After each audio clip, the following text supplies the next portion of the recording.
नमस्कार मंडळी, स्वागत आहे तुमचं आमच्या चॅनलमध्ये। आवाज महामुंबईचा, शोध बातमीचा, कौल मनाचा। चला तर मग आमचे चॅनल लाईक करा, शेअर करा आणि सबस्क्राइब करा। धन्यवाद। पूर्वी फेऱ्या माराव्या लागत होत्या, आता शासन आपल्या दारी आले आहे। आमदार रवींद्र पाटील। जोहे येथे छत्रपती शिवाजी महाराज महाराजस्व समाधान शिबिर उत्साहात संपन्न। नागरिकांना जागेवरच दाखले व योजनांचा लाभ। शासन आपल्या दारी या संकल्पनेला मूर्त रूप देत महसूल विभागाच्या वतीने जोहे येथे छत्रपती शिवाजी महाराज महाराजस्व समाधान शिबिराचे आयोजन करण्यात आले। प्रांताधिकारी प्रवीण पवार व तहसीलदार तानाजी शेजाळ यांच्या मार्गदर्शनाखाली झालेल्या या शिबिरात नागरिकांनी महसुली सेवा व दाखल्यांचा जागेवरच लाभ घेतला। या कार्यक्रमाला आमदार रविशेठ पाटील, कृषी व पशुसंवर्धन सभापती वैकुंठ शेठ पाटील, पंचायत समिती सभापती स्मिता पाटील, उपसभापती संजय डंगर, सदस्या अस्मिता पाटील, प्रांताधिकारी प्रवीण पवार, तहसीलदार तानाजी शेजाळ, नायब तहसीलदार प्रसाद कालेकर, नायब तहसीलदार नितीन परदेशी व कृषी अधिकारी सागर वाडकर यांची प्रमुख उपस्थिती होती।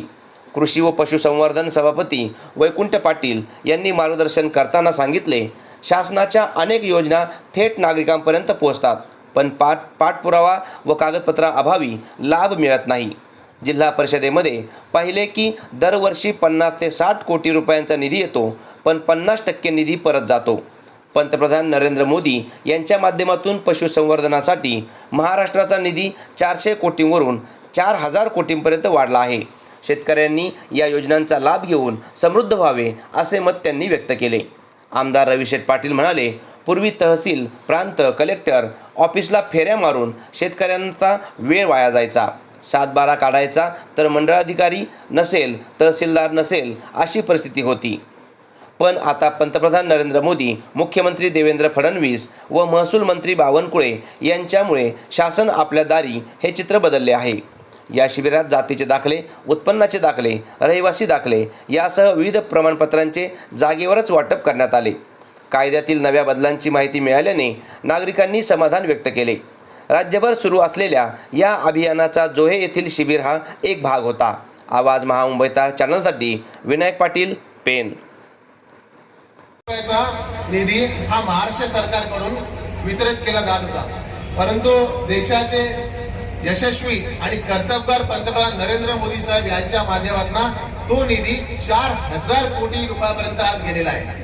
आपण पाहतोय की पशुधनाच्या माध्यमातून अनेक योजना आहेत, अनेक स्कीम्स आहेत, त्याच्यापर्यंत आपण पोहोचलो तर खऱ्या अर्थाने शेतकरी त्या ठिकाणी सुदृढ समृद्ध होईल।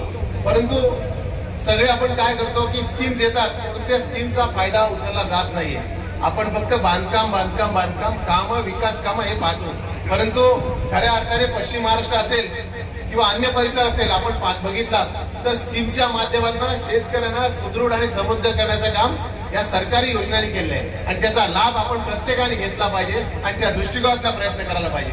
मला निश्चितपणे या ठिकाणी सांगायचं वाटतं की शेतकऱ्यांनी ज्या ज्या काही योजना असतील, मग त्या शेततळ्यांच्या योजना असतील, त्या कुक्कुटपालनाच्या योजना असतील, त्या ठिकाणी अर्ज आणि त्या ठिकाणी त्याचा पाठपुरावा करणं महत्त्वाचं आहे। आपल्या प्रत्येकाला त्याचा फायदा होऊ शकेल आणि निश्चितपणे भविष्यामध्ये अशा प्रकारचे कॅम्प हा वेळोवेळी लावेल, दर 3 महिन्यांनी या कॅम्पचं आयोजन करावं अशी जेव्हा विनंती या ठिकाणी आपल्याला करत आहे। खूप चालू आहे आणि या नवीन युगात मोदी साहेबांचं जे काम चाललेलं आहे, त्या मोदी साहेबांच्या कामामुळं आपल्याला या ठिकाणी आवर्जून सांगितलं पाहिजे की हे सर्व काम आपल्या दृष्टीनं फार महत्वाचं आहे आणि आपल्याला याचा फायदा व्हायचा।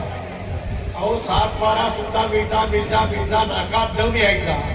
कुठे तलाठी असायचा, कुठे तलाठी असेल तर मंडळ अधिकारी नसेल, मंडळ अधिकारी असेल तर तहसीलदार नसेल, अशा सर्व परिस्थिती असायच्या।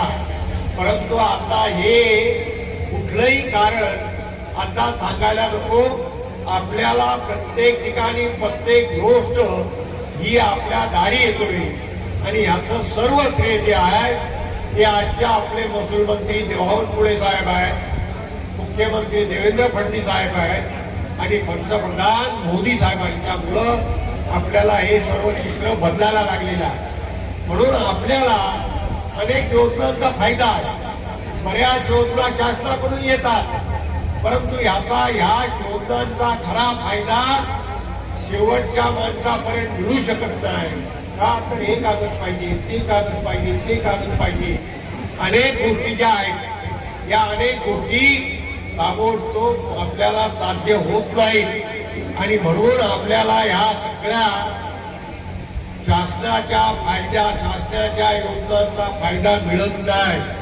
आणि म्हणून आता आपल्याला शासनाने हे केलंय की आपल्याला ह्या योजनांचा फायदा मिळावा, प्रत्येक गोष्ट आपल्या जवळ साध्य व्हावी आणि प्रत्येक गोष्ट साध्य व्हावी म्हणून आज हे